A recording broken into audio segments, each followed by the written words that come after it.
Hey guys, so I'm in Guyana with Daniel from What You Know. What's up? And we're gonna do a little role reversal. So today I'm gonna interview him. So back to the What You Know days, I'm quite curious about how this will work behind the scenes, because I've tried to do street interviews, but it's usually gone quite wrong and usually nobody wants to talk to me. So can you walk us through the behind the scenes of What You Know street interviews? Yeah, well, What You Know started as a social experiment in Trinidad and Tobago. Something that I decided to try based on the advice of a friend. And I went out and do a social experiment in Port of Spain, and I just kind of walked up to different people and asked them, hey, you want to do an interview? I would sometimes use my Trini dialect to assist me in getting people to do things. So I would say, hey, you's a lucky man, you know. I feel today is a lucky day. Come and try a thing now, come and do an interview. I wake up this morning and I know you was the man. And that's how I would usually encourage people to do an interview. Okay, and then would you get them to sign a disclosure form, or you would? In the early I didn't. Yeah. And then at one point in time I started to. Yeah. And then now I just freestyle now, Yeah. See somebody, do an interview with them, share their story. So most people are, if anything, happy to be on What You Know, so they agree to it. Yeah. Anyway. I mean, I guess now they are, but I suppose the image has changed. So maybe in the beginning. Well, I was going to ask, in the beginning, was there anybody who ended up being really annoyed? Maybe they didn't like how they looked after it was published. Did anyone ever come to you and say, "Oh, take me off," or "take down that video," or anything like that? I mean, I think because of the popularity of the show, nobody really approached me wanting to take down the interview, but I mean, I do think that it would have impacted, people, some people back then, in a negative way, Yeah. And I would see them and sometimes feel bad, because, you ask a man to spell Trinidad, he can't spell Trinidad. Yeah. Do you feel like your morals have changed since then? So would you do that again, or would you? No. Okay. Yeah. So what happens? I think it all started when I sang a soca. I sang a soca song, and I didn't really get the support from Trinidad and Tobago that I hope to get, because I put a lot of work into the song. Okay. And prior to singing the soca, I didn't really care much about people's opinions and stuff of me. But it really bothered me that people didn't like the song. So I started to take on that a lot. And what I did, I proceeded to just... Wait, sorry, that was how many years ago? That was last year. And so before I would ask the funny questions, I would say spell the word top or spell the word Trinidad. And when some people might do it really badly. And correct. They And might then, look stupid. Yeah. So we make a joke out of it. But singing the Fetting Commissioner song made me the joke. Now people were laughing at me. But you weren't expecting that? I wasn't expecting that. You thought it was a banger? I thought it was a banger. I mean, I still do think it is a banger, but I just think that the song itself, I couldn't carry the song, the voice of the song, was the key of the song was too low for me to carry. So, when I really hit the stage, I mean, I wasn't per se a verse performer that I could carry it on stage. So, I mean, people laughed at me and it bothered me in that point. Oh. And what I did is that I just flew out. I just went to, I think, Grenada, and I made a pact with myself that I was going to one Caribbean country every single month, thinking that I would cure feeling bad about the soca. But you thought you were going to create content there, or you didn't know what content you were going to create? Yeah, so I went to the same old format here, spell Grenada, spell Belize. But when I got to Belize, and I did an interview with a young lady, I asked her, how many days are there in the year? And she was like 5. And the same thing, we laughed and stuff, but when I put it out, people didn't like it. Because they were you're taking advantage. Exactly. Yeah. So I usually didn't used to study it. I didn't really care about what people think, because I was thinking if 80% of people like your show and 20% don't like it don't matter. But it bothered me because Belize held a special place in my heart. And to know that I would have negatively impacted someone, I just decided to switch the entire format of my show. And I decided to not go out on the streets with any questions or any intentions, but just to try to impact the world in a positive place, in a positive way. And that and I was just working out for me in that now I go to interviews without even being prepared. I just kind of go with the vibes, and I've been able to rebuild an entire brand through that format. So in terms of the original street style interviews, would you go back to that in any way? Maybe with slightly different types of questions that maybe wouldn't make people look so stupid, or do you think those days over, or I think the days for the trivia questions are over. I mean, certain people still request that I do it, but it doesn't feel good for me. So what feels good for me is impacting people positively. So it's the same street type questions. When I went to all these different countries, from Antigua to Barbados to Grenada, Belize, etc., I would do it on the street, but the show has now taken a form of its own where different artists and entertainers and stuff want to be a part of the show, and the audience actually enjoys seeing the people who they look up to being on the show. So I'm not opposed to going out on the streets. I actually plan tomorrow to go out to the streets in Guyana and still do some stuff, because it's just interviewing people, it's just sharing people's story. So as opposed to asking somebody spell Guyana or how many senses are there of the human body, I might just go with the intention of saying, hey, what's your name? What are you doing? What do you do? And then that just takes the conversation in a different place and just kind of go from. Do you know Humans of New York? Something like that. I do. Very similar. Sounds like more that getting kind of to know human beings. Like I love Humans of New York. Obviously now you do your best to like just see the best in everyone and make everyone look positive, like in your interviews. Has it happened, or what would you do if like you were interviewing someone and the things they were saying to you were just like really quite awful? Like they were, they were speaking in a bad way about others, or they were telling you something that they do that's like clearly really immoral. Like, has it ever been a challenge to spin that in a positive light? No, because I always I've learned how to be the best interviewer that I can. And I purposefully just wrote my questions in a way I've learned how to bring out bad in people, which shows me how to bring out good in people. So as opposed to asking somebody, what's the worst thing that happened to you today? Or what is the most difficult thing you ever faced in life? I might quicker ask, what is the happiest moment you ever had in your life? So I constantly try to bring out the best in people. So it's not even a case where there is even anything that like negative to reroute, because I've learned the art of actually doing an interview. I've learned the art of listening. That helps me a lot. So sometimes it's like my job is so easy now that I don't prepare at all. I allow people to just speak, and I just be quiet, and they just kind of lead the interview. And when they finish speaking, then I just throw in a question based on what they would have said. So I don't even see myself as an interviewer, but I see myself as a listener. Or like a facilitator. Just kind of listening. And so now that it's becoming quite popular, like these new interviews that you're doing, is it mostly that people contact you to get featured, or is it mostly that you reach out to them? How does it usually happen? So it's a mix of both. So I reach out to the persons who I think, might make an interesting story, but I also don't, when people reach out to me, I do it. So I've had like different unknown artists and stuff reach out, and I still do it. But what I do is that I set a date and a time and a location, and I request for them to come there. And if it is they don't come, then I don't follow up or anything like that. But I do seek the people who I'm deeply interested in. Like I've been trying to get Ian Allen on the show. I think he'd be an amazing interview. I've been trying to get Patrice Roberts. I'd love to do Marshall. So people who are interested in me, I do it, and I also take the recommendations of people from the comments. I mean, people ask for you. That's why I brought you on. People ask for Turner. I brought Turner on. They've been asking for Crew Cut. He's a barber. Somebody bring him on. Some people ask me for Lola. I brought on Lola from Guyana. So I'm not trying to discriminate. I'm trying to show people that what is not a show that discriminates, but it's a show that learns about people and just tries to bring out the best in people. And what I have learned through interviewing people is that the human being has so much more to offer. I've learned so much about you. I've learned so much about, I did Saki. Saki lost his both parents, and he's still continuing on in the music industry. I've learned about Brandon Bess. He's a gospel artist, he's going through some personal things as well that he shared with me. So I'm enjoying just, learning about different people. And it's just really enlightening me. So I just take each interview as an opportunity to learn. Like, I really admire you, admire what you're doing. You shared that you're autistic. I would have never known that. I didn't share that in the interview, guys, but I would have never known that. I actually have 2 autistic nephews, so it really connect with me. I think you're a really cool person, and it makes me understand why you are who you are a lot more. So I just kind of taken the opportunity to learn people. You asked me if I would do an interview with Big P, and I was like, damn, because I'm interested to learn about what's Big P's name. I learned that his name is Martin, So it's like, I'm just so excited about learning more about people, and I pride myself on being the best interviewer in the world, and I know that that's a very big claim. Yeah, big responsibility to carry. So I wake up every day. In every single conversation that I have, I don't even talk this much because I always pride myself on listening. So I just want to take this time to say I appreciate you even giving me a platform to talk. I appreciate you. I don't talk much. Man, a few words, but when I do talk, I make the moment count. You mentioned some people you would like to interview, but if you could give me like a top 5 anywhere in the world, but they have to be alive. So top 5 people, if I could bring them here right now for you to interview, who would it be?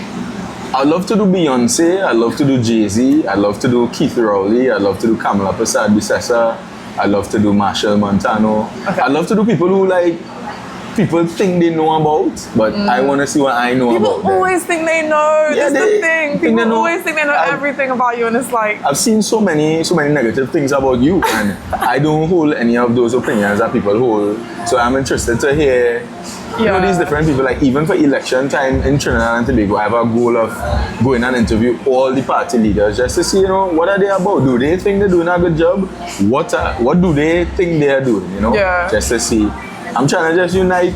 I mean, my goal right now is to unite the Caribbean, but I've recently had the urge to change it. I just want to unite the world. Yeah, I was about to ask if you would go to like Australia or like, you know, anyway. I guess they'd have to be an English speaking, or there'd have to be people that speak English in that country. True, and I'm gonna learn the languages as well. I'm challenging myself to that. I'm doing more music as well. I'm gonna release another song for Carnival. Oh yeah. I'm just doing anything because I'm at a stage in my life where I've relinquished the need for limitations. I don't like to limit myself. Same. So I just doing anything, you know. Okay, but hold on. So you said that when you made the Soca-thon last year and people laughed at you, you didn't like that and it bothered you.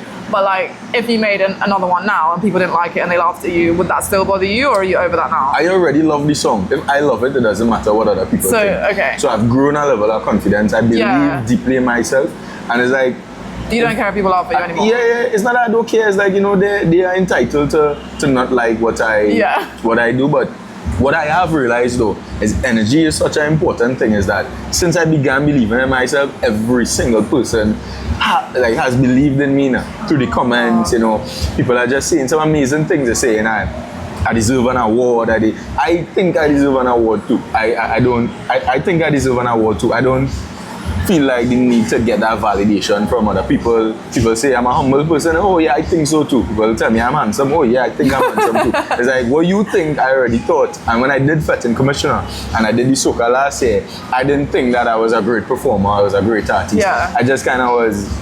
I like it, so I'm doing it more ego.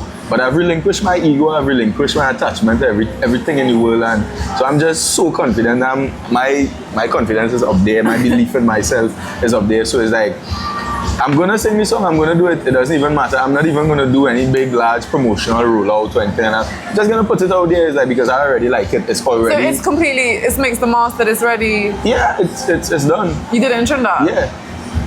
Oh, can you give us any clues? Is it like a power, groovy? The name of the song is Smile.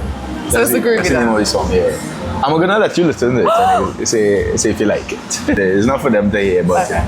And you're gonna finish the song that you made in Aaron Studio. Once Aaron wants to. I mean, that was me. That was my way, I think, of blessing Aaron. Like, Aaron is so talented, and he mentioned to me, bro, you should come in the studio and do something. And I was like, yeah, I'm coming. I messaged him in 1 hour. He made the beat. I went in the studio, and he was like, you know, sing, and I just sang. So it's like, I don't even know if I'm gonna finish it, because if Aaron wants me to finish it, I'll go and finish it. I'm just not trying to limit myself in any. I think my real passion is interviewing people. Yeah. I like to learn people. I like to interact with people. So I'm sticking to my passion, but at the same time, I built a beat myself the other night, an EDM beat, just because I wanted to challenge myself just to do it. I'm just challenging myself to do anything I think I can do. Yeah. I'm gonna do it because I believe I can do it. So maybe I might finish it, maybe not, but my motto is why not, you know? And it's okay if you don't want to talk about this, I don't know if you do, but in terms of like financially, I mean, do you get rich off this? Like, what platform brings in the most money? Or is there anything you can share with us about like the finances of doing something? Yeah, I mean, I do earn money from YouTube, and I earn money from brand deals, but I've relinquished my need for money. Like, most times, sometimes I get money, I just spend it all. Because I don't, on anything I want. Like what? I recently went to the US, and I had like, I did a withdrawal of like 13,000 US, and I spent it all because of the fact that on everything, things in flights. I book a flight to Guyana and come, I buy clothes or whatever. I wanted to teach myself that I don't live within limitations. I don't believe in limitations anymore, Zoe. So that's why it's like, financially, it's like. But the £13,000 came from YouTube. Brand deals, and brand deals. I must be doing something wrong, guys. Yeah, and I believe that when You know, when you put love out there, you get love back. Since I've restructured how I do the show, is like you ask me on what some of the things that I do spend money on, as well as gifts for people. Like, yeah, well, obviously you buy the gifts every time I go to do an interview, I would go and buy the best gifts that I can for people. So I've just started to give more in life. You know, I give less to myself and give more to people, and I find myself just receiving back that energy. So you know, 13,000 US sounds like a grand figure, but for me it was like when I got the money, I was like, okay, you could do this, you could do that, you could, you know, and I just started to put so much limitations on the money that I decided, you know what, I'm no longer gonna put limitations on anything in life. My mom wanted a washing machine, I bought it for her. I gave my car to my mom. I said, you know what, mom, that van is yours. You always wanted a van, take it. It's fully paid off for, that's yours, you take it. Anything that people want, as long as it's specific enough to me, I give it to them. Because it's like, money no longer means anything to me. It's like, what means a lot to me is interviewing people. So I wake up every day wanting to be the best interviewer that I can be, and that's what I strive to be. And that's what I mean, a tourism board reached out the other day. They say they want to bring me to, I think, St. Martin. They have an extremely limited budget. I say, you know what, I'll do it for absolutely free. Doesn't matter. I haven't done that in the past, but these days I'm even doing things for free because I don't even... Once you can. Like, once I can, I'm doing things for free. I'm doing deals for free. People are asking for things, I'm doing it because some might see it as selling yourself short. But once you have enough to survive happily. A currency I love. My place where I stay is fully paid off for. I have a vehicle, I have a place, so it's like, it doesn't even matter to me. What matters to me is just love. And putting out that. And I find that when I put out that love and energy to people, just receive it right back, and it comes back in the form of sometimes free things that I would need money to pay for. You know, I'm going to Dubai. I have someone flying me to Dubai just to do content. My good friend Hoppy, who owns Scotch, you know, he just carry me to Dubai because, you know, because I have a good relationship with him, and because I don't prioritize monetary anything. It's like someone tell you they don't have the money and they could still treat you good, they could still put you up in a nice hotel, and I could still go out there and interview people. Why not? Some may see it as selling myself short. I see it as love. I just wanted to talk about Trinidad, like really briefly, because obviously I love Trinidad and you're from Trinidad. So firstly, what is your doubles order? Yeah, so my doubles order would usually be a normal doubles with no pepper, plenty sweet sauce. But I've recently... That's the same as Big P's doubles order. Serious? I'm Big P.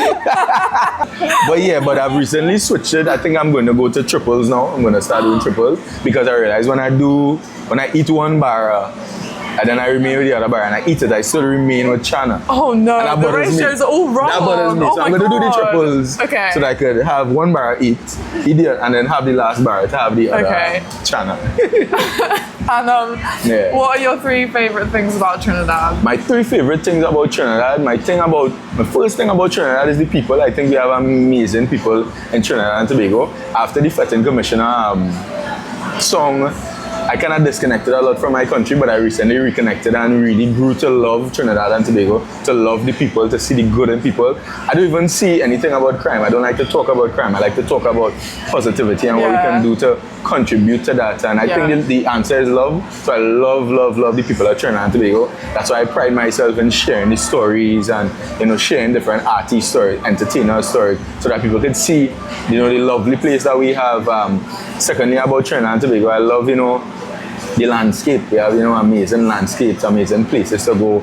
I mean, you could go by the beaches, you could hit the rivers, you could, you know, many different places you could go to feel different vibes. And like so quickly as well to get like between that. You could go south and you could feel one vibe. If you go deeper into Saparia, you feel another vibe. The Arima people have a vibe about them. The Shogunas people, Mayaro, Sangre Grande. So I just love the diversity within Trinidad and Tobago. And I think the third thing that I must say that I really admire about Trinidad and Tobago is our culture and the food. Our culture is so rich. You know, when it comes to carnival, you know, we have, I think, undoubtedly the best carnival in the world. I mean, the Mecca. I mean, we created so many things in Trinidad and Tobago, like the steel pan and different things. We're so rich in history, and the culture is very closely tied to the food. I love I mean, I've traveled to many Caribbean countries, and I've never been able to find a country that can top our food in Trinidad and Tobago, the way we season the food, the way we do the food. I've grown to just love Trinidad and Tobago food and love other countries as well for the differences in what they have. So while I do think that Trinidad and Tobago, we do the best cooking in the world, I still do appreciate other countries for the things that they bring to the table. I mean, I love my egg ball. I mean, I'm vegan now, so I don't eat egg ball, but I mean, I still love egg ball, fish ball. I mean, in Belize, there's something called hudut. I love that. So it's just like different things in different places. The flying fish in Barbados and Grenada, there's the oil dong. There's nothing like a oil dong. Anything else? I just want to, I just want to say thank you to everybody who's supporting, the show. I mean, the show has grown. I've been doing this people are only now seeing the rebranding really with the new types of interviews. I think that the celebrities that I interview, people are only now seeing the rebranding through the celebrities, but in reality, I've been doing this since February. I've been on the streets, putting in that work, interviewing the common man on the street, bringing all the best in people. So it feels good that people now see it, because back then in February, a part of me felt like, damn, I'm doing all this work and people are not seeing. I often feel that. But I kept doing it. I would see people on the street that would say, hey, you stop your show, you don't do your show anymore. And I remember I used to feel that kind of way because I was like, bro, I beat in these streets, country after country. There were certain months I doing 4 countries back to back, doing it for the Caribbean. And I didn't feel that love, but I kept putting out love. So it feels good to be in a space now where people are actually showing me back that love.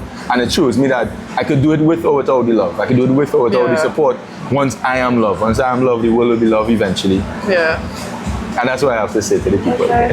Thank you. No problem. Thanks so much for this opportunity to talk. It's amazing. Thank you.